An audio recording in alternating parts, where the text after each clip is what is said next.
स्वागत है आप सभी का ministry of current affairs by doctor Gaurav Garg. मैं दिव्यांशी और आज मेरे साथ इस इंटरव्यू सेशन में जुड़े हैं शुराजीत रॉय, जिन्होंने आरआरबी क्लर्क 2022 एग्जामिनेशन क्लियर किया है। स्वागत करती हूँ शुराजीत आपका मिनिस्ट्री ऑफ करंट अफेयर्स पर। Thank you ma'am. First of all happy new year ma'am. And मैं आपने मुझे इनवाइट किया तो इससे बढ़िया बात क्या हो सकती है। Surajit, I think I should say happy new year to you, क्योंकि 1 जनवरी को ये रिजल्ट आया, एक नए होप्स, नई सक्सेस और नया जीवन कहूंगी, क्योंकि जब आप किसी एग्जामिनेशन में आपका रिजल्ट निकलता है, जो आपने एस्पिरेशंस पूरे एक साल में आपने बुनी होती है, उसका फाइनली तोहफा होता है। और आई थिंक ये न्यू ईयर्स का तोहफा आपके लिए काफी खास है। मैम एक्चुअली मैं नदी के एक किनारे पे खड़ा था। वहां से मैं दूसरी तरफ आ गया। जब 1 तारीख की सुबह में नींद से जगा तो मैंने देखा रिजल्ट आउट हो गया। तो मैंने जस्ट चेक किया। बट जब मैंने चेक किया, पहले मैंने कट ऑफ चेक किया। तो बाय द डिफॉल्ट मैंने कट ऑफ का जो मैक्सिमम स्कोर है वो मैंने पहले चेक किया। और मैं घबरा गया कि मेरा तो नहीं होगा, इतना कट ऑफ चला गया। लेकिन जब मैंने लॉग इन किया तो मैंने देखा मेरा हो गया। इससे ज्यादा मेरा खुशी कुछ नहीं हो सकता। बिल्कुल। शुरा जी, थोड़ा सा अपने बारे में बताएं, अपना बैकग्राउंड बताएं, क्या ग्रेजुएशन रहा है, उसके बाद हम जानेंगे ये बैंकिंग की जो जर्नी रही है वो आप। एक्चुअली मैम, मैं जनरल लाइन से ग्रेजुएट हूँ। मेरा सब्जेक्ट था मैथमेटिक्स ऑनर्स। मैंने 3 इयर्स का ग्रेजुएशन कोर्स किया था। और उसके बाद ही मैंने यहीं पर कॉम्पिटिटिव लाइन में ही चलाया। और ऐसा कुछ खास कोर्स नहीं किया है मैंने। सिर्फ ग्रेजुएशन ही किया है अभी तक। और एक तो कंप्यूटर का कोर्स लिया। ग्रेजुएशन के बाद फिर कैसे रुझान आया कि बैंक की तैयारी करनी है? ओके, पहले मैं बैंक में दिलचस्पी नहीं थी मेरा। पहले मैं यहाँ पर, आप तो पता है WBCS का जो एग्जाम होता है वेस्ट बंगाल में, जो फेमस है बहुत सारा। पहले मैंने वो वाला एग्जाम स्टार्ट किया। उसके बाद वहां से सीजीएल में शिफ्ट किया। सीजीएल मेरा 2 बार मेंस निकला है। मैंने मेंस निकाला है, लेकिन टीआर 3 में इस बार भी मेरा कट गया। और आखिर में मैंने सोचा कि मैं एक बार बैंक देके ट्राई करके देखते हैं। और ये मेरा फर्स्ट अटेम्प्ट है। और मैंने फर्स्ट अटेम्प्ट में नौकरी पा ली। शुरजीत, इतने सारे एग्जामिनेशन आप लिख रहे थे, उसके बाद फिर कैसे आपने अपने आप को इस पूरे प्रोसेस में बनाए रखा? कभी ये नहीं सोचा कि नहीं, I I can not give it up? Ma'am, ये मैं झूठ नहीं बताऊंगा, लेकिन मैंने बहुत बार सोचा कि ये छोड़ देते, कोई बिजनेस या फिर कोई प्राइवेट का जॉब कर लेते। क्या करें, मेरे बहुत सारे दोस्त हैं जो प्राइवेट टेक कंपनी में एज ए जॉब कर रहे हैं, बहुत अच्छा इनकम कर रहे हैं। लेकिन मैंने बहुत बार सोचा कि ठीक है, कल से नहीं पढ़ेंगे, कल से कोई जॉब की अप्लाई करेंगे। लेकिन अगले दिन जब मैंने सुबह मॉर्निंग से मॉर्निंग के टाइम जब मैं वेकअप करता था, तब से नहीं, मुझे करना है तो करना है। अगर कोई भी कर सकता तो मैं क्यों नहीं कर सकता। और मैंने तो स्टडी से, मतलब मेरे जाने के पहले दिन से मैं फॉलो करता था। आई थिंक 2020 में स्टडी IQ का फर्स्ट जब मेरा ऐप लॉन्च हुआ था, तब मैं जस्ट ऐप का ओवरव्यू लेता था। और तब और आपका गौरव गर्ग सर का पहले पेन ड्राइव का कोर्स आता था आई थिंक। मैं तब से फॉलो करता हूँ सर को। और तभी से बहुत सारे, मतलब सर, गौरव सर का वीडियो में पढ़ाई के लिए नहीं, मतलब नॉलेज गेन के लिए देखता था। और तभी से मोटिवेशन आ गया कि करना है तो करना है, बस जो होगा देखा जाएगा बाद में। बहुत ही खूबसूरती से आपने बताया कि कभी भी पढ़ाई के लिए नहीं, नॉलेज गेन करने के लिए हमेशा प्रयास रहते थे।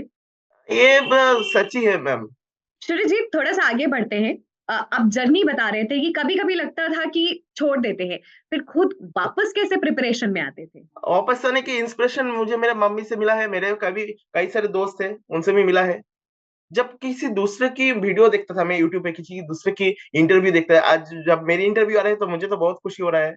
और जब मैं पहले किसी दूसरे कैंडिडेट का वीडियो देख रहा था, वो कैसे जाने उभर के, मैंने सोचा कि वो तो कोई दिक्कत ही नहीं, वो जैसा दिक्कत से गुजर रहा था तब, मैं मेरे पास उतना ज्यादा स्ट्रगल भी नहीं है, तो मैं क्यों नहीं कर सकता। अगर वो बात ना कर सकता तो मैं भी कर सकता हूँ। क्योंकि वो भी एक इंसान है, मैं भी एक इंसान हूँ। इसीलिए मैंने कर लिया, ठान लिया और कर भी दिया अभी। और ठाना तो क्लियर करके ही रहे। कैसे पढ़ाई की? क्योंकि एक स्ट्रैटेजी समझना, एक स्ट्रैटेजी अपनाना और उस तक अंत तक लगे रहना, वो थोड़ा एक ट्रिकी पार्ट होता है, और सबसे महत्वपूर्ण भी। तो उस स्ट्रैटेजी के बारे में बताएं। स्ट्रेटजी के बदले में मैं बताना चाहता हूँ कि मेरा तो मैथ्स का बैकग्राउंड है। तो मैथ्स मेरे बचपन से अच्छा था। मैंने मैथ्स में ग्रेजुएशन किया और उसके बाद मैथ में कोई मुझे दिक्कत नहीं आया। और एक्चुअली मैं बैंकिंग के साथ साथ मैं सीजीएल का भी मैथ्स करता था। तो मुझे उतना भी दिक्कत नहीं आया। और रीजनिंग के लिए मैं बता रहा हूँ कि पहले फाउंडेशन कोर्स बहुत ही जरूरी है, जहां से भी आप करिए, लेकिन पहले फाउंडेशन कर लीजिए।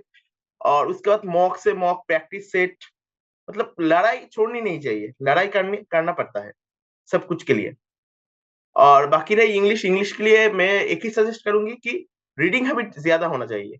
डेली न्यूज़पेपर तो पढ़ना चाहिए, व्हाट्सटॉक जितने भी अच्छा हो। आपको इंग्लिश में पीएचडी की जरूरत नहीं है, लेकिन इंग्लिश में फ्लुएंट रहना पड़ेगा।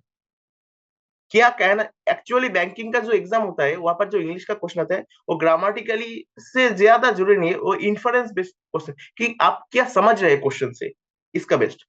और जीके सीए के लिए बस कुछ नहीं, only follow study IQ, that's it for GK CA. Surjeet, mock test का बहुत महत्वपूर्ण रोल रहता है। कितने मॉक टेस्ट लगाने चाहिए? सेक्शनल मॉक टेस्ट कितने लगाने चाहिए? ज्यादा से ज्यादा मॉक टेस्ट के बिना बैंकिंग का एग्जाम, क्या कोई भी एग्जाम पॉसिबल नहीं है। हम जब बोर्ड का एग्जाम की तैयारी कर रहे थे 10th या 12th, तब तो हम पिछले साल के टेस्ट पेपर या फिर प्रीवियस 10 इयर्स की क्वेश्चन भी कर रहे थे, बहुत सारे प्रैक्टिस से भी किया। तो आप क्यों नहीं, आप भी करना पड़ेगा। मॉक टेस्ट का कुछ भी विकल्प नहीं है, मॉक टेस्ट देना ही पड़ेगा, मॉक टेस्ट के बिना एग्जाम नहीं क्लियर होगा।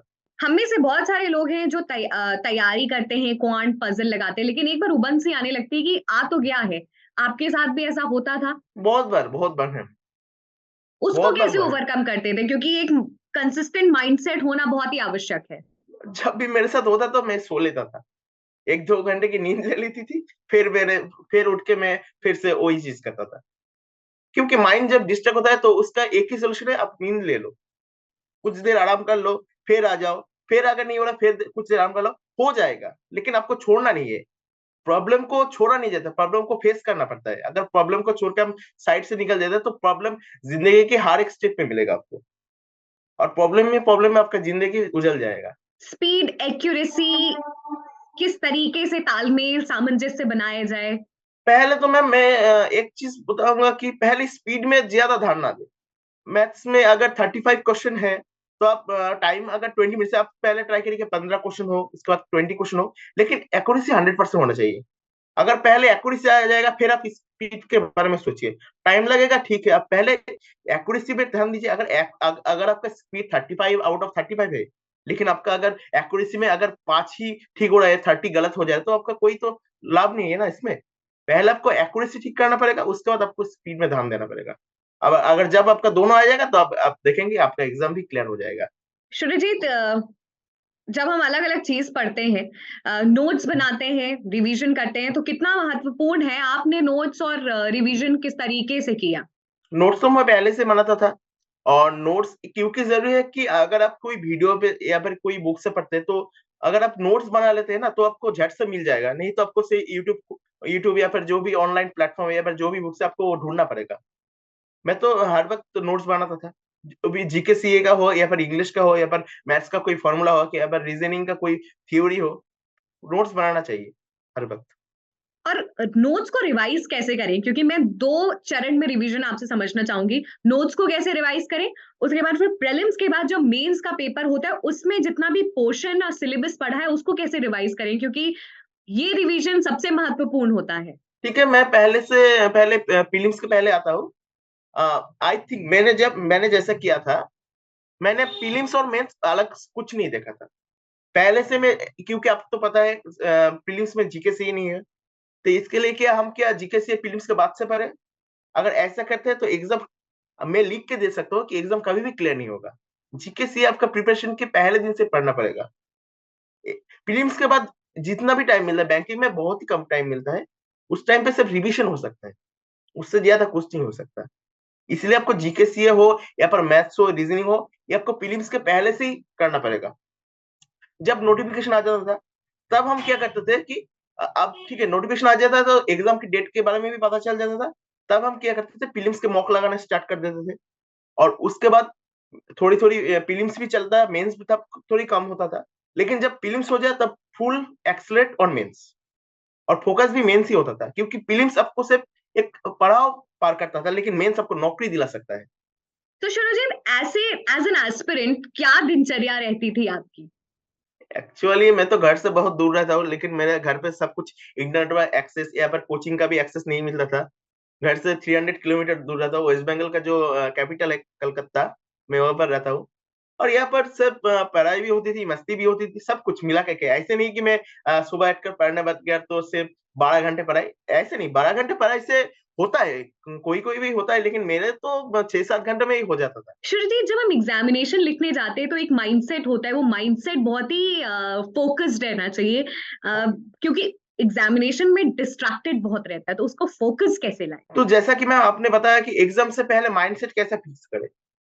एग्जाम से पहले आपको एक ही चीज पे फोकस रहना है कि किसी से बात मत करो, चाहे वो आपका दोस्त हो या फिर आपका बगल में कोई बैठा हो कोई कैंडिडेट, क्योंकि उससे डिस्ट्रैक्ट हो जाता है। क्योंकि वो अगर बोलेगा कि मैंने ये एग्जाम क्लियर कर दिया, मैंने इतना अटेम्प्ट किया है इस एग्जाम पे, मैंने ये करता है, तो इससे आपका माइंड में एक प्रेशर आ जाएगा। तब आपको लगेगा कि मुझे तो इतना करना है, और तभी आपने गलती भी करते। और मैंने ऐसा गलती भी किया है मैम, आरआरबी पीओ की एग्जाम में। मैंने आज तक जितने भी बैंक का एग्जाम दिया है उतना का प्री निकल गया। Recently I have cleared IBPS PO mains also, but मेरा आरआरबी पीओ का प्री का एग्जाम नहीं क्लियर है। इसी चीज के लिए मैंने बगल की कैंडिडेट से बात करना स्टार्ट कर दिया था, और मेरा सजेशन सबसे यही है। शुरुजीत, गौरव सर, स्टडी आईक्यू का कितना अहम रोल रहा है पूरी एग्जामिनेशन प्रक्रिया में? एक्चुअली अगर हम देखें तो जीके का 25% का सोच लेते हैं हम एग्जाम का पॉइंट ऑफ व्यू से, लेकिन मैं 50% बताऊंगा। ये एग्जाम क्लियर करने में मेरा जीके सीए का रोल बहुत ज्यादा रहा है। मैंने जीके सीए में जितना नंबर एक्सपेक्ट किया था उससे कहीं ज्यादा आए, उससे 5 नंबर ज्यादा आ गया मेरा, और इससे मेरा एग्जाम भी क्लियर हो गया। What has impacted you most about Gaurav sir and his teaching and his lessons and his course in the examination for you? Gaurav sir का सबसे अच्छा बात यह है कि वो फिजूल की बातें नहीं करते। आ गया, इंट्रोडक्शन दिया, पढ़ाना स्टार्ट। कोई भी फिजूल की बातें भी नहीं होता है। और ऐसे भी सबसे अच्छा, मैंने ऑनलाइन पे बहुत टीचर से पढ़ा है, तो पहले आता है कुछ बातें करते हैं, ठीक है, वो स्टूडेंट के मन भलाने के लिए कुछ भी करते हैं, लेकिन मतलब गौरव सर एकदम स्ट्रेट कट सर है, पढ़ाई के अलावा कुछ नहीं सोचते। और उनके पास, जब वो, मैं करंट अफेयर्स का एक बात बता दूं कि अगर आप सोचिए कि वो मेरा वेस्ट बंगाल का एक करंट अफेयर्स बता रहे हैं, तो वेस्ट बंगाल उस करंट अफेयर्स के साथ मैं देखता हूँ कि एक क्वेश्चन में 7 से 8 और क्वेश्चन आ जाते हैं। उनका जो डेली 18 क्वेश्चन का वीडियो रहता है, उसमें 18 क्वेश्चन का क्वेश्चन आंसर नहीं होता, उससे 100 प्लस क्वेश्चन आंसर हो जाता है। और ये मुझे ज्यादा अच्छा लगा। और मैं तो एक मतलब कुछ कुछ आंसर मुझे एग्जाम पे, मतलब मुझे ऑप्शन की जरूरत भी नहीं पड़ी, डायरेक्ट मैंने ऑप्शन में क्लिक कर दिया। Okay Surjeet, ma'am. ऐसी 3 चीजें जो आपको लगता है कि आपको एग्जामिनेशन इस अटेम्प्ट में एक्सेल करने में मदद दिलाई? तो मैम पहली की बात है कि मैंने इस पर डेडिकेशन से किया था। मैं 2020 से, मतलब अगस्त के 2020 से मैं पहले से प्रिपरेशन कर रहा था। तब मैंने गौरव सर के वीडियो भी देखता था, तब मतलब कोई स्ट्रेटेजी नहीं था। 2021 में मैंने पहले बार एग्जाम भी दिया है, ऑनलाइन एग्जाम। उस बार नहीं क्लियर हुआ। बहुत सारे वेरियस आईबी का एग्जाम दिया था, सीजीएल का एग्जाम दिया था, लेकिन क्लियर नहीं हुआ। फिर आया 2022। इस बार सोचा कि मेरे को तो करना है, इसलिए dedication is the first point. और सेकंड इज, मैंने एक फुल प्रूफ स्ट्रेटेजी बनाया था कि मुझे ऐसे करना है, इसके लिए मैं कुछ भी कर सकता हूँ। और थर्ड चीज में मैम, जो सबसे मेरा मतलब एग्जाम क्लियर करने में मेरा सबसे इम्पैक्ट है, वो मैंने एक्सपेक्टेशन कुछ भी नहीं रखा था इस बार। अगर होगा तो होगा, नहीं होगा तो नहीं होगा, फिर से देंगे। 2 बार मैंने एक्सपेक्टेशन रख के, मतलब वो बहुत ही बुरा लगता है जब आपका नहीं होता है फाइनल लिस्ट में। प्रीलिम्स होता है, मेंस होता है, उसके बाद फाइनल लिस्ट में जब आपका नाम नहीं मिलता है, रोल नंबर नहीं मिलता, बहुत बुरा लगता है। इसलिए मैंने कुछ भी एक्सपेक्टेशन नहीं रखा था इस बार। सुरजीत, कुछ फाइनल टिप सजेशन सभी एस्पिरेंट्स के लिए? बैंकिंग के लिए एक ही बताना है कि आपको मॉक देना है, प्रैक्टिस भी करना है। और अभी थोड़ी दिनों पहले मैंने आईबीपीएस पीओ मेंस का भी एग्जाम दिया था। तो वहां पर एक कुछ पोर्शन आया कि मतलब जीके का भी कुछ पोर्शन है, जब जहां पर आप डायरेक्ट क्वेश्चन आंसर नहीं कर सकते, आपको डिटेल्स में पढ़ना है। सिर्फ एमसीक्यू सॉल्व करने से कुछ नहीं होता है, आपको डिटेल्स में जाना है। और रीजनिंग तो सबको करना है। और मैथ्स का मैं एक सजेशन दूं कि आप लोग प्लीज सीजीएल का थोड़ा सा कोर्स फॉलो कीजिए, क्योंकि अभी एग्जाम का पॉइंट ऑफ व्यू से बैंकिंग का भी जो क्वांट का सेक्शन है मेंस में, वो थोड़ा सीजीएल का अटैच हो गया है, कुछ कुछ टॉपिक। तो यही बात है। Thanks, Shurajit, for joining us in this interview session. Pleasure to thank have you today, and we wish you good health, good luck. Thank you. Okay, thank you ma'am.